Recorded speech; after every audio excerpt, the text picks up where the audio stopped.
जैसे पतंग मोहवश नष्ट होने के लिए प्रज्वलित अग्नि में अति वेग से दौड़ते हुए प्रवेश करते, वैसे ये सब लोग भी अपने नाश के लिए आपके मुख में अति वेग से दौड़ते हुए प्रवेश कर रहे हैं।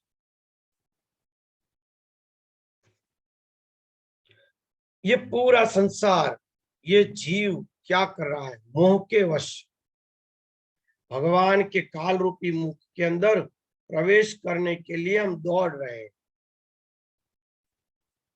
अभी देखो तो 12-15 वर्ष का भी व्यक्ति नहीं हुआ होगा, तब उसको हो जाता है कि मैं जल्दी से जवान हो जाऊं। काल की ओर दौड़ रहा है। जैसे ही जवान हो जाएगा, 35 वर्ष की उम्र भी नहीं हुई है, तब सोचने लगेगा मैं सब में बड़ा दिखने लगूं, मैं पीढ़ हो जाऊं, बुजुर्ग हो जाऊं सबका मैं। तो व्यक्ति खुद अपने आप को अग्नि में झोंक रहा है। जो भगवान का मुख अग्नि रूप है, काल रूप अग्नि, उसके अंदर अपने आप को पतंगा बनाकर उसके अंदर डाल रहा है। व्यक्ति जो दौड़ रहा है, असल में काल के अंदर ही अपने को विनाश करने के लिए दौड़ रहा है। मैं इतना भुगत लूं, मैं इतना प्राप्त कर लूं, मैं इतना ये कर लूं, मैं इतना वो कर लूं, अंत में क्या है? सब विनाश। इतनी भाग दौड़ के बावजूद भी अंत में क्या मिलता है? कुछ नहीं। इतनी जो भी भाग दौड़ करते हैं संसार में, असल में कुछ हाथ में नहीं आता। केवल काल का एक हम ग्रास हो जाते हैं, कलेवर हो जाते हैं, वो हमें निगल जाता है अंत में। तो ये जो काल है वही भगवान है। उसके मुख के अंदर हर जीव एक पतंगे की तरह दौड़ दौड़ के गिरते हैं, दौड़ दौड़ के उसकी तरफ गतिमान हो रहे हैं, दौड़ दौड़ के अपने आप ही अपना विनाश कर रहे हैं, दूसरे किसी का नहीं। हम खुद ही अपना विनाश करके हम काल के मुख में गतिमान हो रहे हैं। मोहवश, जो मोहवश है, ऐसे जीवों का भगवान के मुख में विनाश होता है। भगवान का मुख वो बिल्ली की तरह है। रामकृष्ण परम जी ने कहा है कि बिल्ली अपने बच्चे को भी पकड़ती है और चूहे को भी पकड़ती है, पर दोनों को पकड़ने का भाव अलग अलग होता है। बच्चे को मुंह से पकड़ती है जिंदा रखने के लिए, चूहे को पकड़ती है खा जाने। जो अज्ञानी जीव है, जो मोहवश है, वो नष्ट होने के लिए भगवान के मुख में प्रवेश करते हैं, उसका नाश होता है। और भगवान के भक्त होते हैं, उसका भगवान उद्धार करते हैं।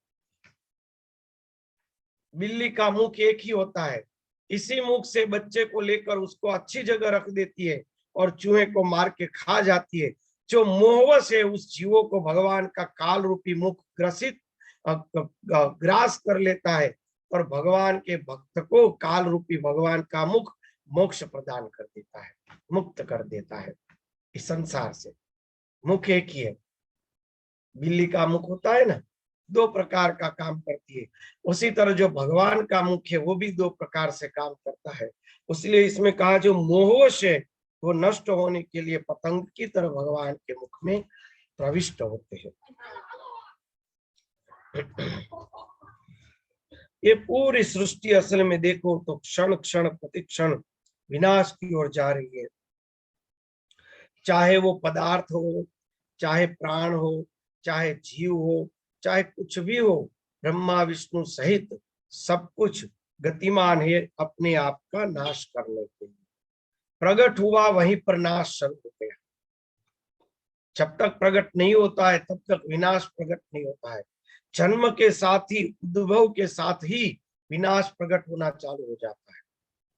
उद्भव का क्षण विनाश की गति का क्षण है। उद्भव का क्षण ही विनाश की गति का क्षण। जहां से आपने दौड़ चालू की वहीं पर मशीन चालू हो जाएगा, काउंटर वो गिनने का कि कितनी मिनट में आप कितना दौड़ रहे हो। उसी तरह उसी समय आपका काउंटर चालू हो जाएगा कि कब आपकी मृत्यु है। वो दौड़ जन्म से ही चालू हो जाएगी, मृत्यु की दौड़। तो मृत्यु जो है वो स्वयं भगवान है, काल स्वयं है, जो सर्व जीवों को अपने अंदर समाहित कर रहा है। पर अज्ञानी जीव सृष्टि सहित जाते हैं, इसलिए मोहवश फिर से सृष्टि प्रकट करते हैं। और ज्ञानी जो जीव है वो मोह रहित होकर ज्ञान भाव में प्रवेश करते, सृष्टि रहित होने के कारण भगवान में मिल जाते, क्योंकि भगवान जैसे वो भगवान में मिल जाएंगे, भगवान जैसे नहीं है वो फिर से जन्म धारण। आगे का मंत्र लीजिए, 30वां मंत्र।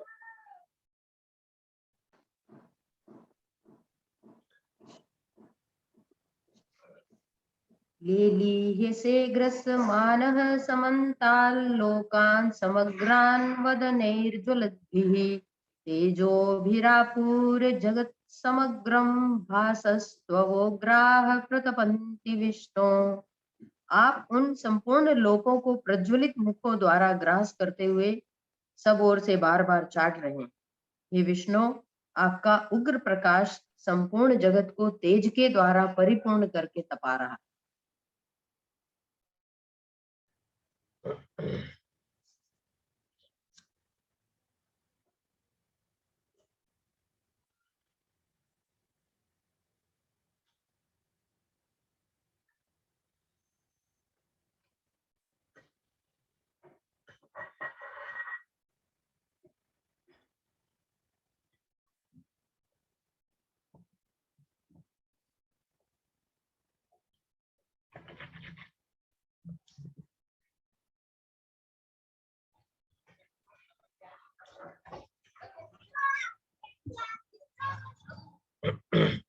ये जो सर्वात्मा आत्मा है यानी कि परमात्मा, वह राजसी और तामसी वृत्ति का लय होने के कारण जो शुद्ध सत्वगुण रूपी निश्चयात्मक प्रकाश प्रकट होता है, उस शुद्ध सत्वगुण रूपी प्रकाश के अंदर राजसी और तामसी वृत्तियां लय हो जाती है। राजसी तामसी वृत्तियां लय हो जाती है, उसीलिए जो राजसी और तामसी अंतःकरण की वृत्तियां हैं वह विवल हो रही है, वह विवल होती है, व्याकुल हो जाती है। ये यहाँ कहना चाहते हैं, वो वृत्तियां व्याकुल हो रही है हमारे अंतःकरण में जब शुद्ध सत्वगुण प्रकट होता है और परमात्मा के अंदर निश्चयात्मक बुद्धि प्रकट होती है, तो उस समय हमारा राजसी और तामसी जो भाव है वह व्याकुल होने लगेगा, वो तपने लगेगा। अर्जुन के लिए जगत क्या है, अर्जुन के लिए सृष्टि क्या है, अर्जुन के लिए लोकांतर क्या है? खुद अपना शरीर, क्योंकि अपने शरीर के अंदर ये देख रहा है और अपने शरीर को लोकांतर के रूप में संबोधित कर रहा है।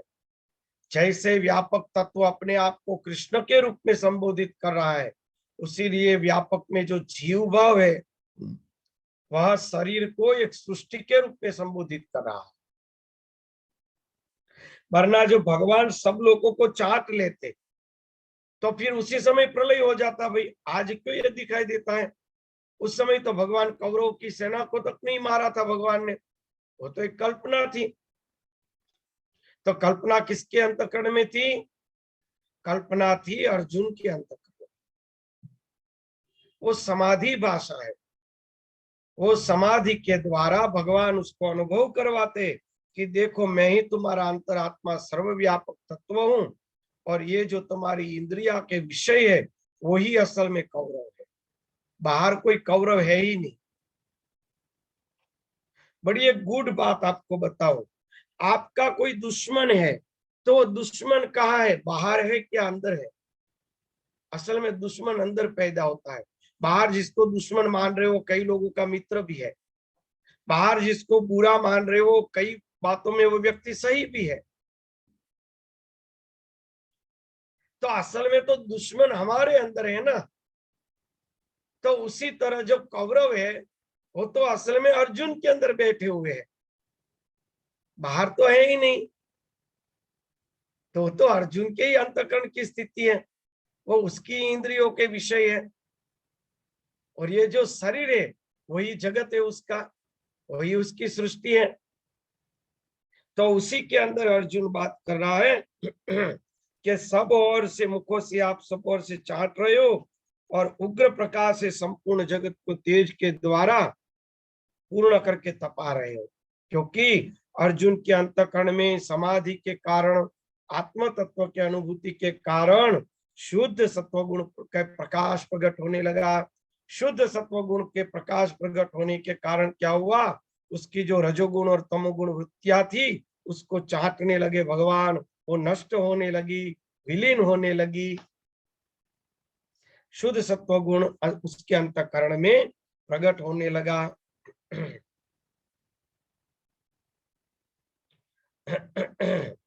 संताप को उपजाता है। संताप यानी वैराग्य, पर वैराग्य। संताप यानी वैराग्य। तप, तप यानी तपना, तप यानी अग्नि, तप यानी वैराग्य। जब शुद्ध सत्वगुण प्रकट होता है तब तप उत्पन्न होता है, वैराग्य उत्पन्न होता है, ताप उत्पन्न होता है शरीर के अंदर। अर्जुन के अंदर वो ताप उत्पन्न हुआ और पूरे के पूरे रजोगुण और तमोगुण चलकर भस्म हो गए। शुद्ध सत्वगुण के अंदर अर्जुन प्रविष्ट होने लगा।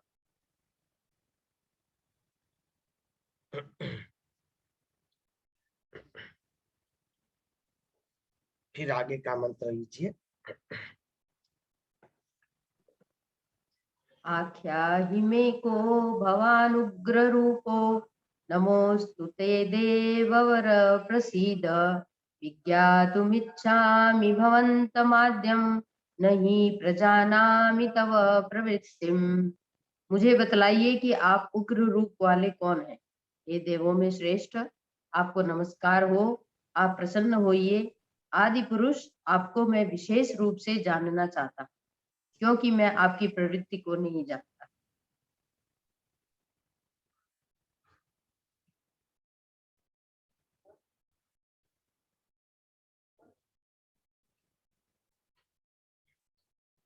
अर्जुन जो है उसका मंद वैराग्य है, पूर्ण तरह उसका देहाभिमान नष्ट नहीं हुआ है। उसीलिए वो पूछ रहा है कि उग्र वाले कौन है।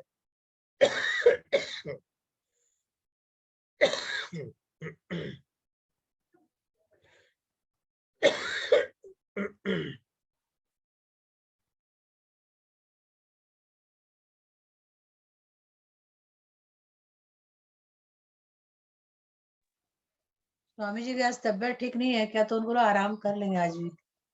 हाँ, वो बोलने से खांसी चल रही है उनको। खांसी अभी चल रही है।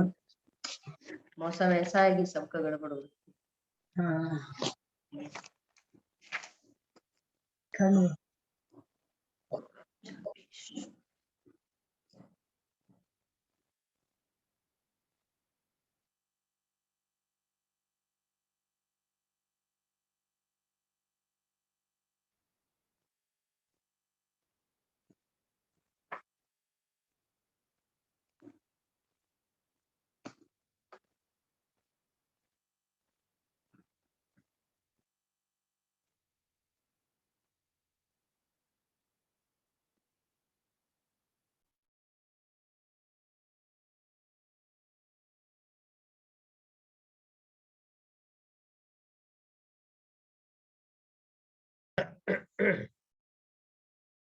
ना कोई दिक्कत नहीं, सत्संग करेंगे। आज थोड़ा अच्छा है और बोलने पर थोड़ी खांसी लग करती है।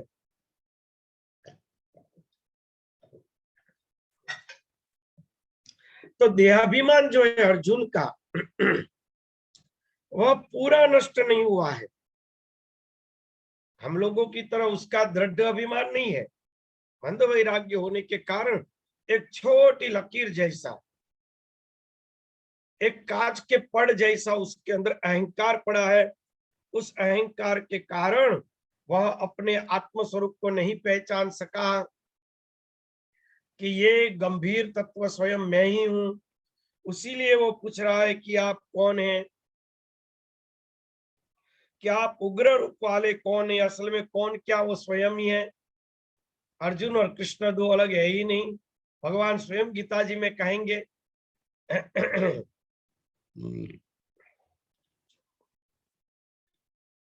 हे देवों में श्रेष्ठ, आप प्रसन्न होइए। आदि पुरुष आपको मैं विशेष रूप में जानना चाहता हूं, आप प्रसन्न होइए। देखो, उसको मान रहा है कि प्रसन्नता और अप्रसन्नता, अभी उसके अंदर द्वंद्व रहा हुआ है। भगवान तो सदा प्रसन्न ही है, अर्जुन के ऊपर अप्रसन्न होने का कोई भाव ही नहीं है।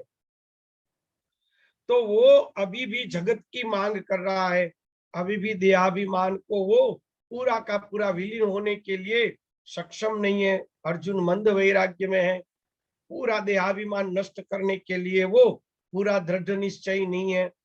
जरा डर रहा है कि मेरा पूरा देहाभिमान नष्ट हो जाएगा तो मेरा क्या होगा। तो इस प्रकार से वो भयभीत होता है और वो पूछ रहा है कि आप कौन है, वो मुझे बताइए।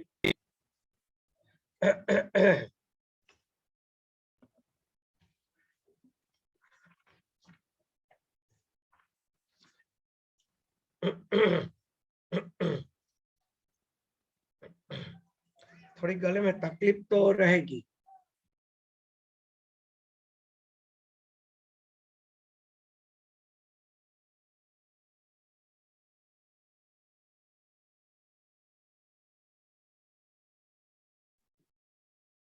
सुमन जी, विमला जी जुड़ी हुई है क्या? विमला शर्मा। हाँ, बार बार जुड़ रही है, बार बार उनका डिस्कनेक्ट हो रहा है। हाँ, जुड़ी हुई है, जुड़ी हुई है। उनका एक प्रश्न है, वो बोलो बोलो, प्रश्न है तो। पर्सनल है स्वामी जी। वो उनके हस्बैंड बीमार होके डेथ हो गई उनकी, तो वो कह रही है हमारे प्रदोष के व्रत छूट गए, तो उसमें क्या वापस शुरू कर दे कोई दोस्त? मतलब जब क्या, मैं बीमार, समझा नहीं, क्या छूट गया? प्रदोष के व्रत, प्रदोष के व्रत छूट गए। हाँ। अच्छा, बीमार, वो बीमार मरण के कारण घर में वो तो प्रदोष नहीं करते होंगे पूजा। हाँ हाँ। नहीं, बीमार थे, हॉस्पिटल में थे, तब भी नहीं कर पाए। ओहो। तो उसमें जो है वो अब क्या करना चाहिए कुछ? बस तो उसके कितने दिन हुए, शरीर छूटा उसके कितने दिन हुए हैं? अभी तो हो गए, 2 महीने हो गए। तो प्रदोष जो व्रत चालू कर सकते, कोई दिक्कत नहीं है। हाँ, और जो छूटे हैं उसका कुछ वो कर नहीं सकते, कोई दोष निवारण का कोई वो है नहीं ना ना जो। ना ना, मृत्यु वस्तु ही ऐसी है, वो तो प्रकृति का गुणधर्म है, उसमें कोई दोष नहीं लगता है। घर में सूतक था, क्या करे, ये तो शास्त्र का विधान है ना कि सूतक आदि होता है। ऐसी परिस्थिति के अंदर प्रदोष व्रत आदि नहीं किए जा सकते, उसमें कोई दोष नहीं है। दोष वाला कर्म तो भोग के अंदर होता है। अगर प्रमाद किया है तो प्रायश्चित होता है, किसी ऐसे कर्म में जन्म या मृत्यु के अंदर प्रायश्चित नहीं होता है। जन्म का कोई सूतक हो, मृत्यु आदि का सूतक हो, कोई बीमार हो, किसी की सेवा करनी हो, तो उसमें कोई प्रायश्चित नहीं होता है। प्रायश्चित केवल प्रमाद में होता है। धन्यवाद स्वामी जी। अरे माँ, धन्यवाद तो क्या। चलो। आपको दिक्कत हो रही है स्वामी जी? थोड़ा कफ ज्यादा है, तो धूप पे बैठा हूँ ना, तो खांसी आ रही है। बोलता हूँ बोलने से तुरंत। बोलने से हो रहा होगा ना बार बार।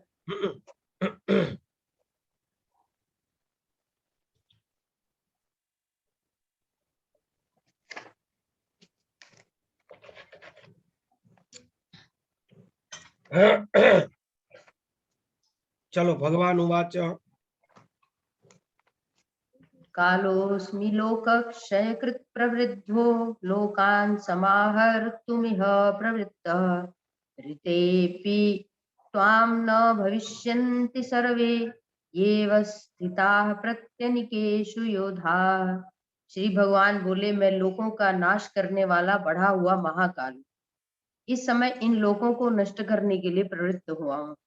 इसलिए जो प्रतिपक्षियों की सेना में स्थित योद्धा लोग हैं, वे सब तेरे बिना भी नहीं रहेंगे, अर्थात तेरे युद्ध न करने पर भी इन सब का नाश हो जाएगा। वाह, भगवान क्या कह रहे हैं? कि लोगों को नाश करने के लिए बढ़ा हुआ मैं काल हूं। जब ज्ञान प्रकट होता है तो ज्ञान हमारे लोकांतर को जला के भस्म कर देता है, कुछ नहीं बचता। त्रिगुणात्मक प्रवृत्ति नाश हो जाती है, हमारा जीव भाव नष्ट हो जाता है, हमारा शरीर ही लोक है, क्षेत्र है, वही लोक लोकांतर है, उसका नष्ट हो जाना संभव है। यानी कि देहाभिमान, देहाभिमान तब शांत हो जाता है, देहाभिमान नष्ट हो जाता है। इस प्रकार से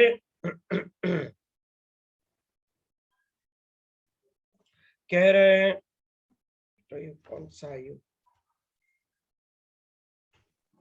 स्वामी जी 32वां।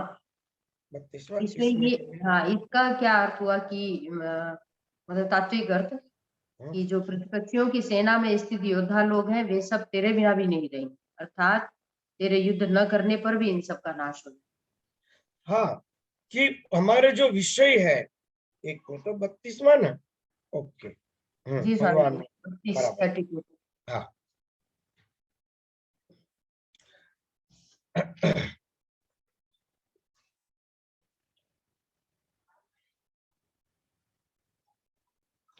तुम्हारे नवनाश करने भी नाश होगा। एक आपको उदाहरण देता हूं कि एक व्यक्ति है, उसका जो अस्तित्व है, जीव भाव जिसको कहेंगे, मैं पुरुष हूं, मैं ब्राह्मण हूं, मैं युवान हूं, मैं सन्यासी या गृहस्थ हूं, मैं बड़ा इंडस्ट्रीज हूं, मेरा अमुक नाम है, मेरा अमुक कुल है, मेरा एक गांव है। तो ये जो उसका व्यक्तित्व है, वो धारे या न धारे, चाहे या न चाहे, वो नष्ट होगा होगा और होगा। मृत्यु के समय तो असल में नष्ट होने ही वाला है। तो इसको नष्ट कर हो जा रहा है, तो उसमें तू क्यों डर रहा है? जब व्यक्ति का ज्ञान होता है, समाधि में प्रवेश होता है, तब जब भय लगता है कि मेरा अस्तित्व ही नहीं रहेगा, तो उस भय से वो चिल्ला उठता है। उस समय उसकी आत्मा, उसका जो दृष्टा है, वो कहता है कि तुम्हें इसमें भयभीत होने की जरूरत क्या है, एक दिन तो ऐसे भी है सब कुछ छोड़ना है। क्या मृत्यु के बाद ये नाम रहेगा? अगर मृत्यु के बाद ये नाम रहने वाला होता, तो गत जन्म का नाम इस जन्म में क्यों नहीं मिलता है? जन्म लेते ही हाथ में नाम लिखा हुआ होगा, या तो चिट्ठी लेके ही जन्मता होगा। तो नाम तो लिखा नहीं है, राशि मिलती है, नाम नहीं मिलता है। वो तो आगे से ही पाटते हैं नाम सब। बच्चों के नाम तो मन में आए ऐसे पाट देते हैं, फिर धीमे धीमे उसके नाम बनते हैं। तो ये क्या हुआ? तो ये तो पीछे से दी गई सृष्टि है, ये तो नाश होने ही वाली है, तुम कितना ही उसे रोक लो।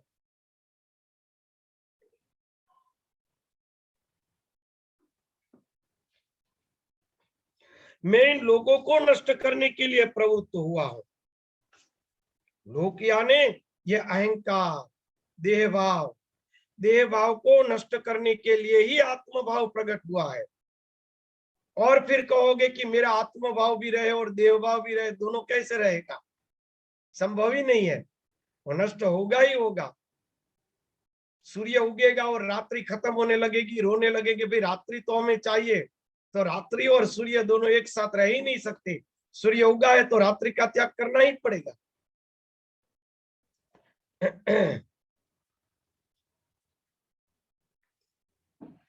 इसीलिए जो प्रतिपक्षियों की सेना में जो योद्धा है, वे सब तेरे बिना भी नहीं रहेंगे। यानी प्रतिपक्षी कौन है? प्रतिपक्षी है ये स्थूल माया, हमारे से विपक्ष। हम तो आत्म तत्व है, और नाशवंत ये प्रकृति है। प्रकृति हमारा प्रतिपक्षी है। प्रतिपक्षी यानी स्थूल शरीर, स्थूल शरीर की इंद्रिया, उसकी भावनाएं, काम क्रोध लोभ मोह सब कुछ। तो शरीर की जो भावना है, शरीर की जो इंद्रिया, शरीर के जो ये भाव है, जगत है, प्रकृति है, वो तो प्रतिपक्षी है। वो प्रतिपक्षी तो हम न रहेंगे या रहेंगे, उसका तो नाश होने ही वाला है, हमारे बिना भी नाश होने वाला है। जीवात्मा जैसे ही जाएगा तो शरीर को सब ऐसे भी जला देने वाले हैं। कौन रोक सका है आज तक? कोई नहीं रोक सका इसको।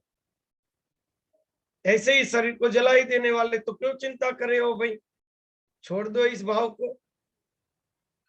ध्यान में जो साधना करते, यही तो प्रश्न खड़ा होता है बहुत अच्छे अच्छे साधकों को मैंने बात किया था ना एक बार, 2 व्यक्तियों को, हमारे दिलीप भाई, ये जो दीदी आते हैं उसके अंकल के बेटे दिलीप भाई, उसको भी एक बार माँ ने अनुभव करवाया था शक्तिपात का। तो माँ पूजा में बैठे थे तो कई बार वो कहते रहते थे कि माँ कुछ में अनुभव करवाओ, अनुभव करवाओ। तो पूजा में माँ बैठे थे और वो सुबह को फैक्ट्री के जाते समय दर्शन करने आते, तो आए बुक वगैरह निकाल के माँ के बाजू में 2 मिनट बैठे कि माँ पूजा कर रहे, चलो बैठे हैं।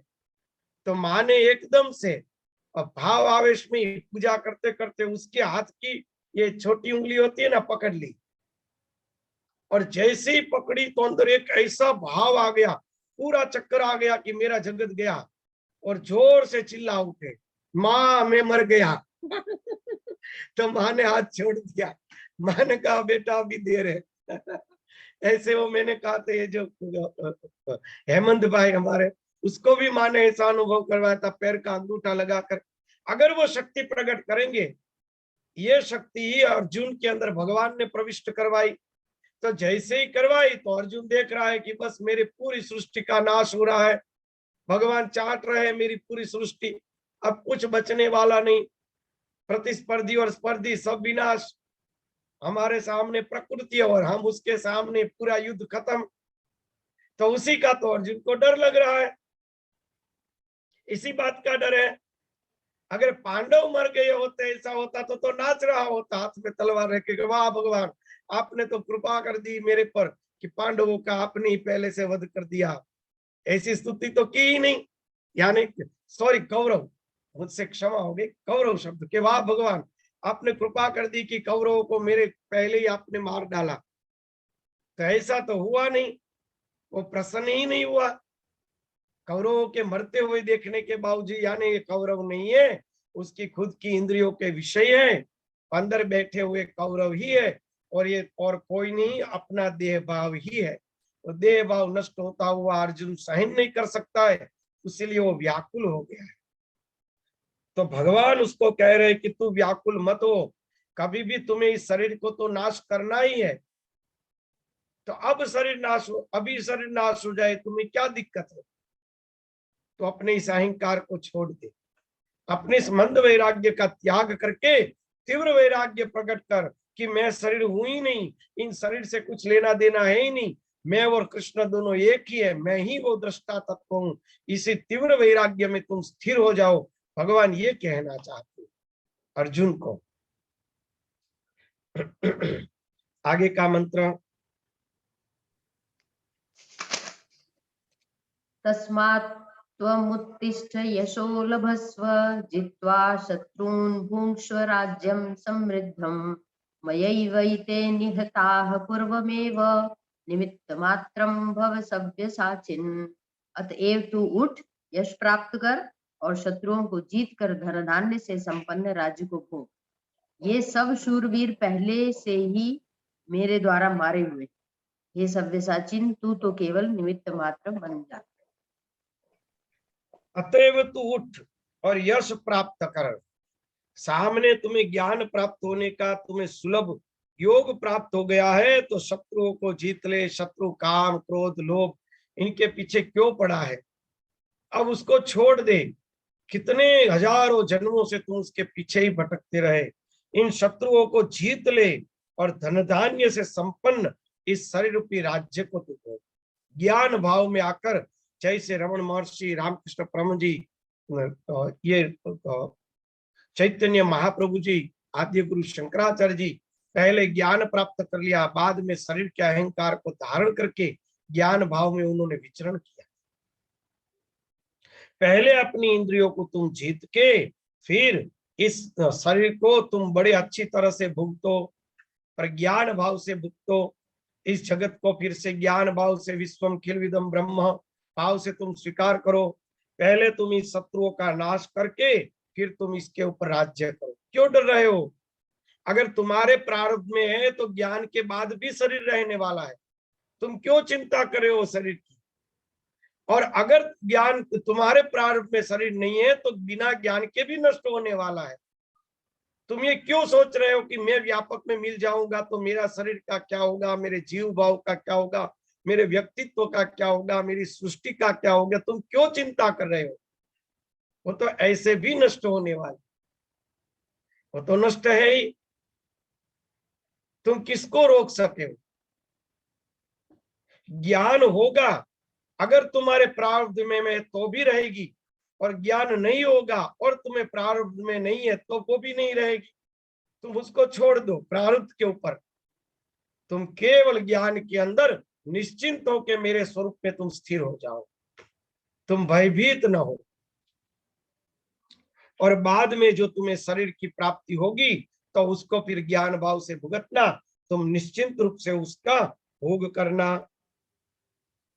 ये सब तो पहले से ही मरे हुए है, पूरी सृष्टि जो है पहले से ही विनाश रूपी है, असल में कुछ बना ही नहीं है, कल्पना रूपी है। इसको क्या सत्य मान के भटक रहे हो? आज इतने वर्षों का शरीर हो गया, पता भी नहीं चला, इतने पदार्थ सामने आए और पदार्थ खत्म होके लय हो गए, कुछ पता ही नहीं चला। ये सब कुछ नाश ही पामा हुआ है, नाश को ही प्राप्त हुआ है। इसके लिए तुम जरा भी चिंता न करो। तू तो केवल निमित्त मात्र है, हम तो निमित्त मात्र है, क्यों पकड़ के रखे इसको? भगवान ज्ञान में स्थित होने के लिए अर्जुन को बार बार प्रेरित कर रहे हैं। आगे का मंत्र लेते हैं। द्रोणं च भीष्मं च जयद्रथं च कर्णं तथान्यानपि योधवीरान् मया हतांस्त्वं जहिमा व्यथिष्ठा युध्यस्व जेतासि रणे सपत्नान्।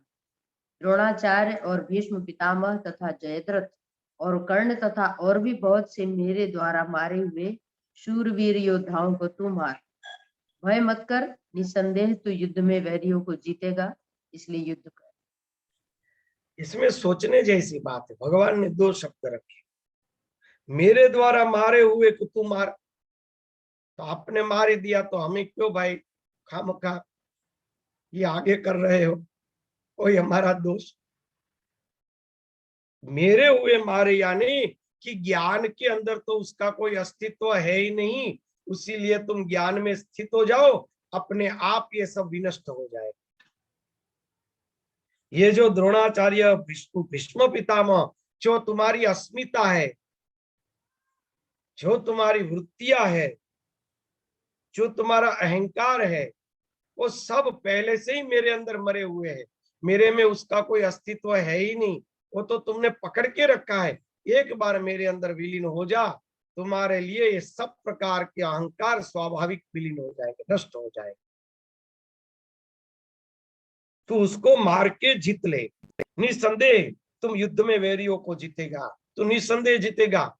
संशय मत कर कि कहीं मैं पीछे हट तो नहीं हो जाऊंगा ना, तो कहीं पीछे हट नहीं होगा। मेरा तूने अनुभव कर लिया, एक बार जो ब्रह्म का अनुभव करता है, न में भक्ता प्रणश्यति, फिर वो ब्रह्म में आसक्त हो जाता है, स्वाभाविक सृष्टि की आसक्तियों को नाश करने के लिए समर्थ हो जाता है।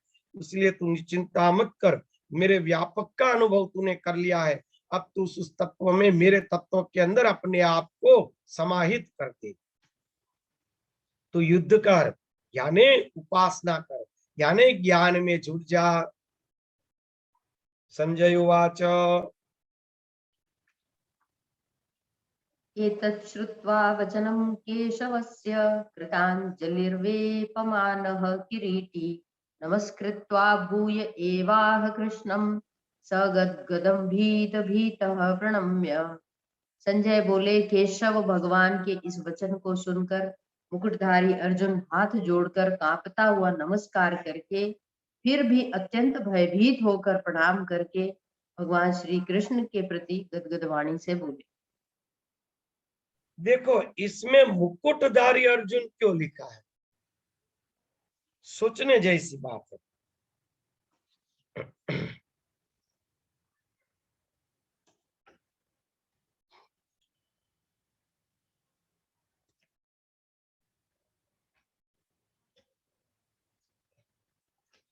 देखो आगे का जो 33वां मंत्र है,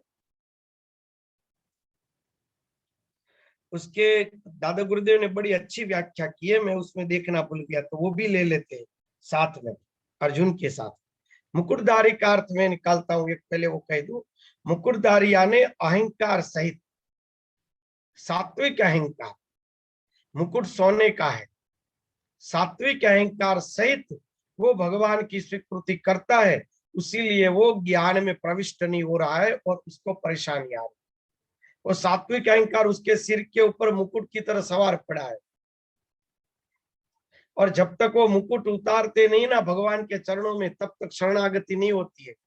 इसलिए देखो बड़े बुजुर्ग लोग पगड़ी पहनते थे, पर भगवान के मंदिर में जाते नहीं तो पगड़ी उतार के भगवान के चरणों में रख देते थे। ये अर्जुन ने पगड़ी उतारी नहीं ना, वो परेशानी है। वो पगड़ी उतार देता तो यहीं पर भगवान उसका कल्याण करते थे। अभी पगड़ी उन्होंने उतारी नहीं, ये दिखा रहे हैं संजय कि अभी उन्होंने सोने का मुकुट सिर पे धारण करके रखा है। वो उतर जाता तो काम बन जाता, उसीलिए काम नहीं बना है। आगे का मंत्र लेते हैं। अर्जुन उवाच स्थाने हृषीकेश तव प्रकृत्या जगत् प्रहृष्यत्यनुरज्यते च रक्षांसि भीतानि दिशो द्रवन्ति सर्वे नमस्यन्ति च सिद्ध संघा। अर्जुन बोले, हे अंतर्यामिन, यह योग्य ही है कि अपने नाम, गुण और प्रभाव के कीर्तन से जगत अति हर्षित हो रहा है और अनुराग को भी प्राप्त हो रहा है, तथा भयभीत राक्षस लोग दिशाओं में भाग रहे हैं और सब सिद्ध गणों के समुदाय नमस्कार करते। आपके नाम गुण। 33वां जो आगे का मंत्र है ना, 33वां, उसको हमारे दादा गुरुदेव के पुस्तक से थोड़ा विवरण करना चाहता हूँ। उसमें कहा कि यश प्राप्त कर, शत्रुओं को जीत कर, राज को भुगत। ये जो कहा ना, उसके अंदर कहा है कि अगर तू युद्ध नहीं करेगा तो भी अस्मिता और संस्कार आदि तो अवश्य नाश होने ही वाले हैं। हमारी जो अस्मिता है, यानी कि मैं पुरुष हूं, मैं स्त्री हूं, मैं अमुक नाम हूं, मैं अमुक ज्ञाति हूं, तो भी नाश तो होने ही वाला है अस्मिता। और संस्कार, हमारे जो भी संस्कार है, अब नया जन्म लेंगे तो नए संस्कार प्राप्त होते हैं जो आगे दिए जाते हैं। तो संस्कार ऐसे भी तुम्हें छोड़ने, तुम्हारी अस्मिता ऐसे भी छोड़नी है। तुम धारो या न धारो, उसको तो विनाश होना निश्चित ही लिखा है।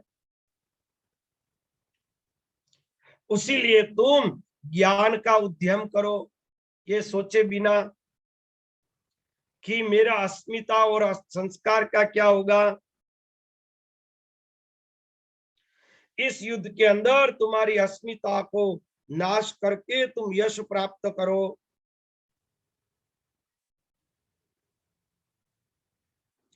और इस प्रकार अंतकरण के शत्रुओं को नाश करके तीनों लोकों के स्वामी आत्मानंद का साम्राज्य भुगतो, फिर आत्मानंद में तुम स्थिर हो जाओ। हे मंद वैराग्य,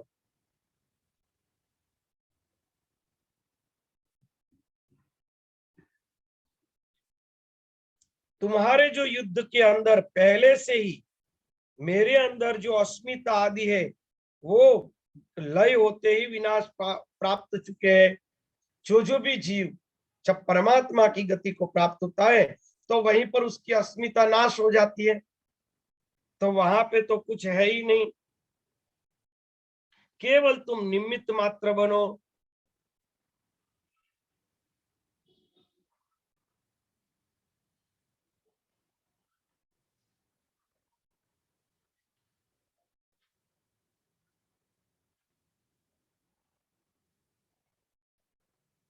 वाह।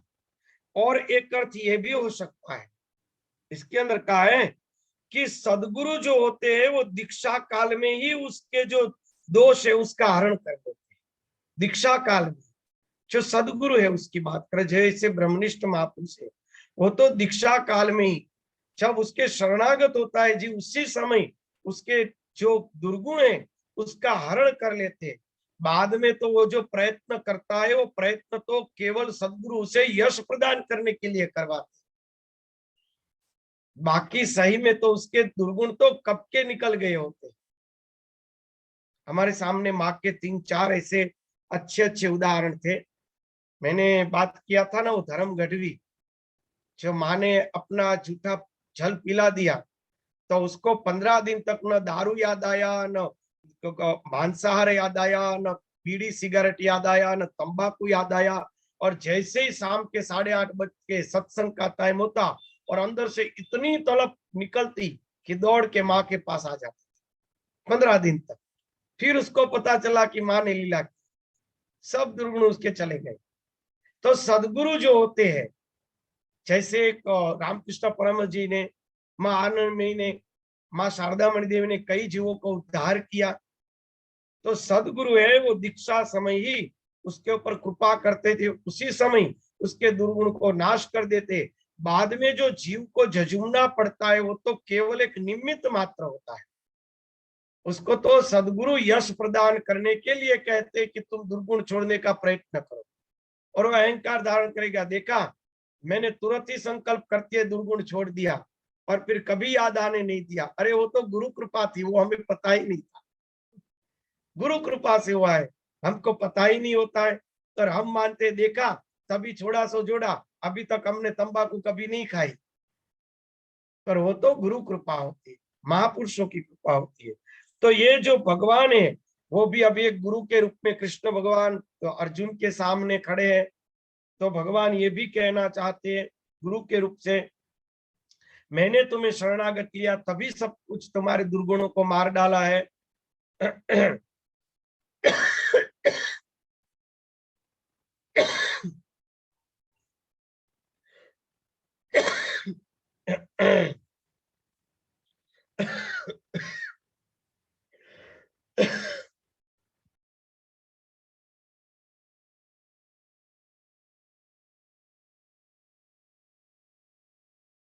सुमन जी, स्वामी जी के तो बहुत खांसी हो रही है ना।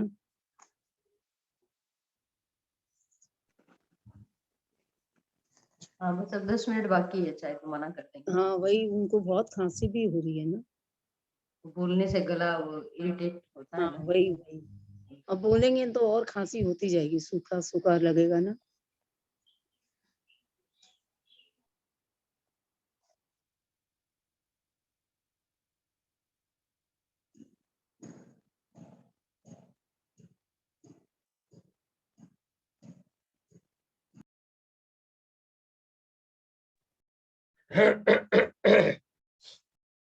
चलो बाद में कल ही बोलेंगे, 2:45 तो बज गए।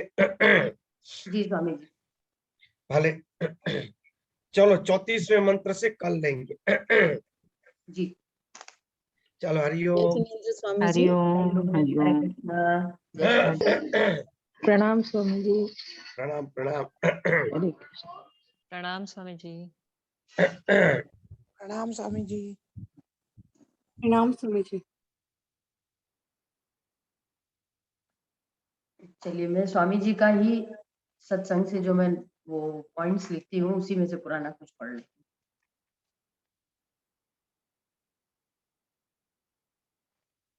जगत में आसक्त होने से जगत मिलता है और भगवान में आसक्त होने से भगवान मिले। आसक्ति क्या है? चलते फिरते उठते बैठते सदैव जिसकी संवेदना हमारे हृदय में होती रहे उसको कहते हैं आसक्ति। एक संवेदना, ऐसी ही एक संवेदना यदि भगवान के लिए पैदा हो जाए तो भगवान से आसक्ति हो जाएगी। यानी चलते फिरते उठते बैठते हर समय अगर भगवान का चिंतन होने लग जाए तो भगवान में हमारी आसक्ति होगी। भगवान कहते भी हैं मैया सक्त मना पार्थ। तो भगवान के प्रति आसक्ति कैसे हो? कोई नुकसान होने से जो दुख होता है उस भारी दुख को भगवान के प्रति अनुभव करो। जो गहरा दुख संवेदना हम मनुष्यों के लिए व्यर्थ में करते हैं उसे भगवान के लिए करो। जो आंसू हम जड़ चीजों के लिए करते हैं, बहाते हैं, वो भगवान के लिए बहाते। भगवान कहते हैं मेरा आश्रय लो, मेरे योग से युक्त हो, मुझ में आसक्त हो। ऐसा करने से समस्त संशय नष्ट होंगे एवं हमारे अंदर विभूतियां पैदा होने लगेंगी, विभूतियां प्रकट होने लग जाएंगी, भगवान का ऐश्वर्य प्रकट होने लग जाएगा। जीव भी प्रकृति है, ईश्वर भी प्रकृति है और जड़ पदार्थ भी प्रकृति है। जड़ और चेतन के मिलने से सृष्टि बनती है। भूमि के कारण वृक्ष हैं, परंतु फलों की संख्या एवं स्वाद वृक्ष के कारण। वृक्ष भूमि से इस प्रकार के रस खींचता है कि फल मीठा या कड़वा होता है। कारण कभी नहीं दिखता, हमेशा कार्य ही दिखता है। कार्य शुरू होने के बाद कारण नष्ट हो जाता है। ईंट का कारण मिट्टी, मिट्टी का कारण पृथ्वी, पृथ्वी का कारण सूर्य और सूर्य का कारण भगवान। तो सबके कारण भगवान ही हुए। आत्मा कभी भी शरीर के अंदर कर्ता भाव नहीं उत्पन्न करता, न ही कर्मों का संयोग उत्पन्न करता है। अंतःकरण की अविद्या अर्थात मेरा स्वभाव, मैं स्वयं को स्त्री का शरीर मान रही हूँ, यह मेरी अविद्या यानी माया का प्रभाव है। यह शरीर वृक्ष है, बार बार कर्म रूपी बीज पड़ते हैं प्रकृति के गर्भ में, अपने सूक्ष्म शरीर में वासनाओं का निर्माण करती है। माया के गर्भ के कारण सृष्टि हमारे अंदर उत्पन्न होती है। सूर्य केवल दृष्टा है, सूर्य की हाजिरी से सब कुछ होता है, केवल सूर्य की ऊर्जा से ही सब कुछ उत्पन्न हो रहा है। आत्मा कुछ नहीं कर रहा है, सब माया के कारण उत्पन्न हो रहा है। हमारी प्रकृति से ही सब कुछ उत्पन्न होता है, राग द्वेष के द्वंद्व के कारण ही सब हो रहा है। हमें हमारी प्रकृति के ऊपर विजय प्राप्त करनी है। ईश्वर तत्व हम स्वयं है। ज्ञान अज्ञान से ढका होने से हम जन्म मृत्यु के चक्र में पड़े हुए और स्वीकृति के कारण ही हम बंधे हुए।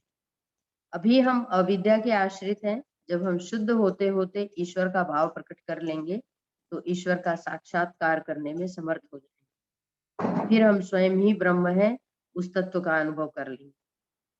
जो हमारा यह अंतःकरण पदार्थ को पदार्थ के रूप में एवं जगत को जगत के रूप में दिखाता है, वही अंतःकरण शुद्ध होते ही जगत एवं पदार्थों को ब्रह्म स्वरूप देखने लगेगा। यदि कष्टों को भोग लिया तो सुख भले ही न मिले पर शांति अवश्य मिलेगी। यदि नहीं भोगा तो सुख मिलेगा पर शांति नहीं मिलेगी। ज्ञान के द्वारा पाप का नाश करना है, पुण्य तो स्वतः ही नष्ट हो जाएंगे। ज्ञानी पुण्य को आशीर्वाद के रूप में स्वतः बांट देता है। हमारी बुद्धि से ही सतत चिंतन चलेगा। परम गति को प्राप्त करने के लिए हमारा मन परमात्मा में तद्रूप हो जाएगा, जिसके लिए भगवान ने कई रास्ते बताए हैं। योग भक्ति ज्ञान मार्ग के द्वारा हमारा हर कर्म ईश्वरमय हो जाए, ऐसा हमें प्रयास रखना है। सूर्योदय से पूर्व स्नान कर यह सोचना है कि भगवान फिर गौवे चराने चले जाएंगे, इसलिए उनके जाने से पहले मैं स्नान करके उनकी पूजा कर लूं, भोग धरा दूं। हम उसी में तद्रूप हो सकते हैं जिसमें हमारी निष्ठा, तत्निष्ठा तत्परायणा। हम जिसमें तद्रूप हो जाएंगे उसे ही प्राप्त कर लेंगे। प्रकृति से तद्रूप होंगे तो वही प्राप्त करेंगे, भगवान से तद्रूप होंगे तो भगवान को प्राप्त कर लेंगे। जिस व्यवसाय के प्रति तद्रूप होंगे उसकी विशेषता हमारे अंदर आ जाएगी स्वतः ही। जैसे डॉक्टर इंजीनियर बनने का किसी का स्वप्न होता है तो वह रात दिन उसके बारे में सोचता रहता है, तो उसके अंदर वो विशेषताएं प्रकट होने लग जाती है, वो अपने आप को डॉक्टर या इंजीनियर के रूप में देखने लग जाता है, तो उसका पूरा अस्तित्व वैसा ही हो जाता है। तो उसी प्रकार परमात्मा के योग्य बनने का हम प्रयास करते रहेंगे तो हमारे अंदर वैसे ही लक्षण प्रकट होने लग जाएंगे। ब्रह्मपरायण भगवतनिष्ठ होने का एक ही लक्षण है कि समदर्शी हो जाए। जो निर्दोष बन जाएगा वह परमात्मा के साथ स्वतः एक रूप हो जाएगा। ब्रह्म निर्दोष एवं समभाव है, तो उसमें मिलने के लिए निर्दोष एवं समभाव ही बनना पड़ेगा। जैसे बड़े व्यापारी से मिलने के लिए बड़ा व्यापारी बनना पड़ेगा, तभी उसे मीटिंग होगी। राग द्वेष रहित समबुद्धि में स्थित पुरुष ही परमात्मा को प्राप्त करेगा। कोई भी साधन करने से यदि सरलता नहीं आई तो किस काम की। सरल बनना अत्यंत कठिन है। बुरा लगना भी आसक्ति का परिणाम है। अच्छा लगना तो आसक्ति है ही, बुरा लगना भी आसक्ति का परिणाम है। कुछ बुरा लग रहा है अर्थात कुछ अच्छे की आसक्ति है।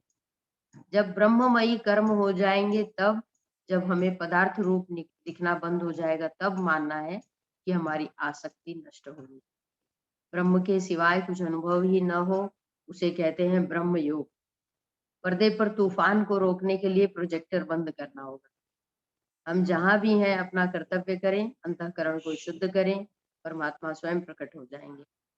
जब तक अंतःकरण से छल कपट राग द्वेष नहीं निकलेगा, तब तक कोई उपासना काम नहीं आएगी, परमात्मा प्रकट नहीं होगी।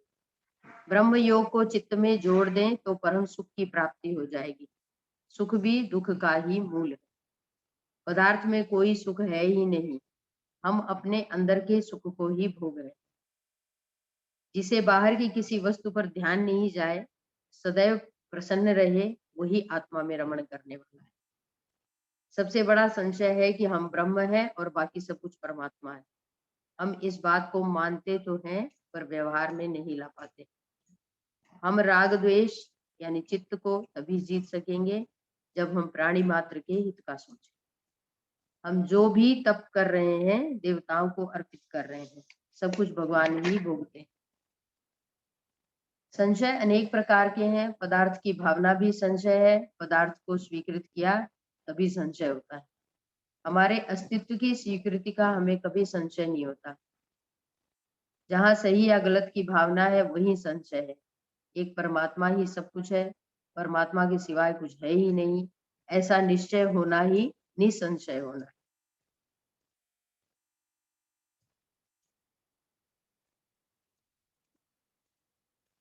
चलिए 3 बज गए। हाँ, एक चीज मुझे याद आ रही थी, मैंने ऐसे ही प्रवचन सुन रही थी तो उसमें सुना था कि एक महात्मा जी थे, उनसे किसी ने पूछा कि सबसे अच्छी मृत्यु किसकी हुई। तो उन्होंने कहा कि मैंने कहा, वो बता रहे थे, उनके ही शब्दों में बताती हूँ कि उन्होंने कहा कि मैंने कहा कि ये तो बड़ा अजीब सा प्रश्न है कि अब तक सबसे अच्छी मृत्यु किसकी हुई है। तो कह रहे फिर मैंने सोच समझ के कहा कि कंस की सबसे अच्छी मृत्यु कंस की हुई है, क्योंकि कंस इतना पापी था परंतु वो भगवान का इतना ज्यादा चिंतन करता था कि भगवान उसकी छाती पे चढ़ के उसका उद्धार, और सब सबका तो जैसे जैसे हुआ वैसे हुआ है ना। तो बहुत उस अच्छा ही बात है ये तो। हाँ, इतना ज्यादा उसने चिंतन किया, इतना ज्यादा चिंतन किया कि वो हर समय फील करता था ना कि वो मृत्यु के रूप में हर समय भगवान को देखता रहता था। तो चाहे वो द्वेष से ही देखे, लेकिन उसने इतना ज्यादा चिंतन किया कि भगवान ने छाती पे चढ़ के ही उसको मारा। तो ये तो रावण जैसे ही हो गया ना, मिलता जुलता, छाती पे चढ़ने का फर्क है खाली। हाँ हाँ, और है ना? नजदीक आके मारे ना। हाँ रावण हाँ को दूर से मारे, उसके और नजदीक आके मारे। हाँ हाँ यही रावण को तो थोड़ा सा शायद अभिमान था, है ना, जैसा अब तक हम लोगों ने देखा है। रावण सोचता था कि हाँ, ये भी है कि कंस जो था ना, उसको तो चारों तरफ कृष्ण दिखते थे घर में। हाँ, सो नहीं पाता।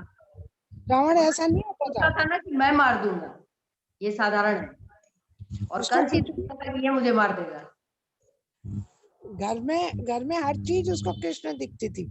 हर जगह कृष्ण दिखते थे। हाँ, हर वस्तु कृष्ण दिखती थी। हाँ, तो हमको द्वेष भाव से नहीं, हमको प्रेम भाव से हर जगह कृष्ण को देखना है। पता नहीं वो स्थिति घर कब बनेगी, पर बड़ा सुंदर था। तो मैंने कहा कि बताते हैं सब। एक और चीज उन्होंने बताई, वो मैं लिख के डालूंगी, कोशिश करूंगी कि मैं उसको पेज पे लिखूं, फिर फोटो खींच के भेजूंगी।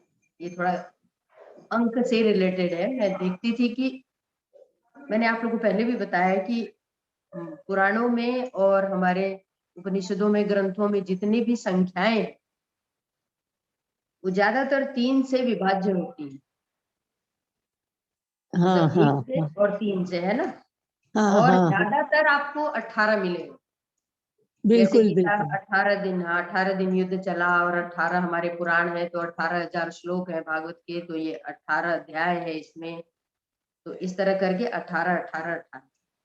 मेरे तो एक उसका सुमन जी, एक मेरे, मैं सॉरी बीच में बोल रही हूँ, नहीं मेरे ना एक तो मन में विचार आया मेरे को ना, एक दिन स्वामी जी से ऐसे ही पूछना है कि जैसे रावण के बारे में तो अपने लोग बोल दिए रावण रावण रावण, लेकिन रावण की जो महिमा थी, रावण का जो ज्ञान था, रावण का जो बुद्धि था, उसका विश्लेषण भी तो होना चाहिए ना।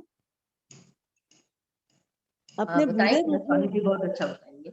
पूछिएगा हाँ, प्रश्न, अपने वो तो बुरे कहते रूप में हैं कोई उनको भी देख, प्रश्न हो आप शुरुआत में पूछ लिया करिए, तो उस पे ही हाँ बहुत अच्छा सत्संग हो जाता है कई बार, इसी एक हाँ। प्रश्न के ऊपर, है ना। खैर जैन धर्म में तो रावण को भावी तीर्थंकर माना गया है। अच्छा, नहीं ज्ञानी तो देखिए वो था ही, हाँ। वो जड़ता अच्छा, को एक पकड़ बात लेते हैं ना, एक बात आप देखिए मेरा ना, नाश नहीं हो या जैसा ऐसा। आज आप ये देखिए ना कि रावण ने जो प्रतिज्ञा की थी, भले उसने सीता का हरण किया था, लेकिन उसने प्रतिज्ञा की थी कि इसकी इच्छा के बिना मैं इसको टच नहीं करूंगा, तो वो अपनी प्रतिज्ञा पर अंत तक अडिग था। उसने भाभी कुछ भी गलत काम किया, उसने गलत काम एक ही किया था जो कि उसके पूर्व भव का कर्म है, जिसका भी विश्लेषण जैन धर्म में है, उस कारण उसने सीता का हरण किया था। लेकिन उसने सीता को ये बोला जाए कि कुछ उसके साथ अभद्र व्यवहार करना, वैसा उसने कुछ भी नहीं किया था। देखिए वो तो मैं तो इस बात पे जाना नहीं चाहती एक्चुअली, क्योंकि वो सीता जी का वो अपना था वैसा, और लेके जाना ही बहुत बड़ा पाप उसने कर दिया, और वो बाद में जाके क्या किया क्या नहीं किया वो नहीं नहीं, अलग बात। लेकिन अगर आप इसको विश्लेषण में, अगर आप अलग से इसका है एक तो मैं निकालूंगी, आप पढ़ेंगे तो ये पूर्व जन्म का निर्धारित था।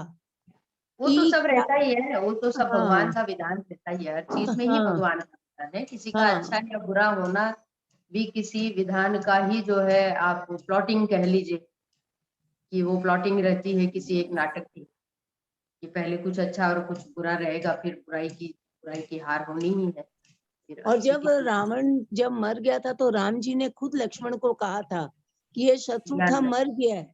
लेकिन ये इतना ज्ञानी प्रकांड, मतलब जो बोले इसको बोले कि इंटेलिजेंट आदमी है, जाओ और जा कर को एक क्या तो उन्होंने शब्द बोला था बहुत अच्छा, कि जा करके इसको एकदम इज्जत से, जो बोलते हैं ना कि दाह संस्कार टाइप से बोले, वो दुश्मन था वो एक अलग चीज थी, लेकिन वो इतना ज्ञानी था, तो उस हिसाब से उसका वो होना चाहिए।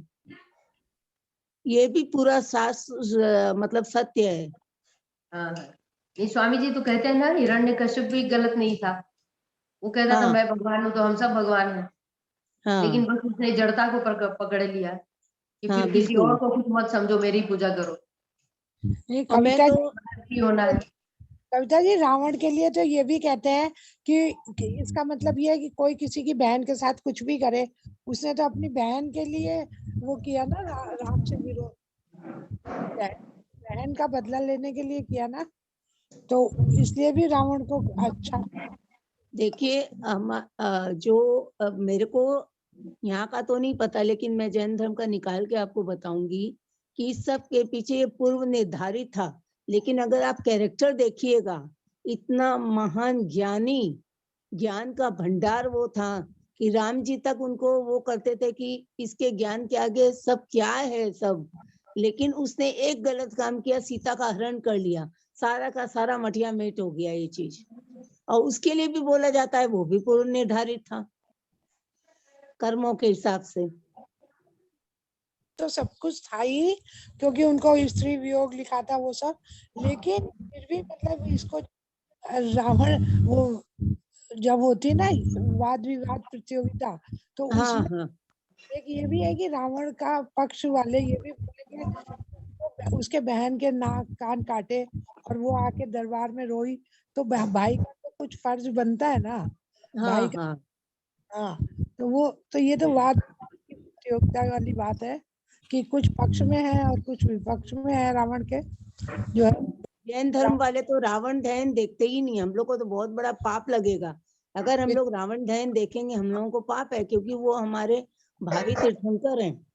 इसलिए हम लोग रावण दहन तो देखते ही नहीं है। और कभी ऐसे टीवी में आ गया ना दशहरे के समय, तो हम लोग आंख हटा लेते हैं, हम लोग अच्छा, देखते ही नहीं। विद्वान तो था ही, बहुत विद्वान था, तो कहते हैं विद्वान क्या, प्रकांड पंडित थे। प्रकांड पंडित है, आप लोगों को शायद पता होगा ना कि जो सोने की लंका थी वो तो शिव जी की थी, बिल्कुल। तो शिव जी का गुरु था ना वो, शिव जी उसके जजमान थे समझ लीजिए। हाँ हाँ शिव जी हाँ ने पूजा वूजा कराई, लेकिन शिव जी जब दक्षिणा देने का टाइम आया तो बोले कि हमको ही दे दो, ये महल ही दे दो, इसकी पूजा करवा रहे हैं, हाँ हाँ हाँ। है ना। तो बहुत सी बातें ऐसी है जो हम, बहुत गूढ़ रहस्य होते हैं, हम जानते नहीं लोग। नहीं, ये गूढ़ रहस्य नहीं, ये सब लिखा हुआ है इतनी गहराई में। अगर किसी को वो बुक्स मिले, शास्त्र मिले, पढ़ो तो सब क्लियर है, बस पढ़ने की देरी है। साउथ में तो रावण को अच्छा ही मानते हैं सब। हाँ, साउथ में रावण को पूजा जाता है। हाँ, लंका में भी कहते हैं, लंका में भी पूजा होता है। हरे हाँ कृष्ण। हरे कृष्ण। मिथिलेश भैया बताएंगे, बताइए ठीक। मिथिलेश भैया। हाँ हाँ, देखिए, रावण आतताई था, इसका महिमा मंडन नहीं करना है। रावण ज्ञानी था और अहंकारी था।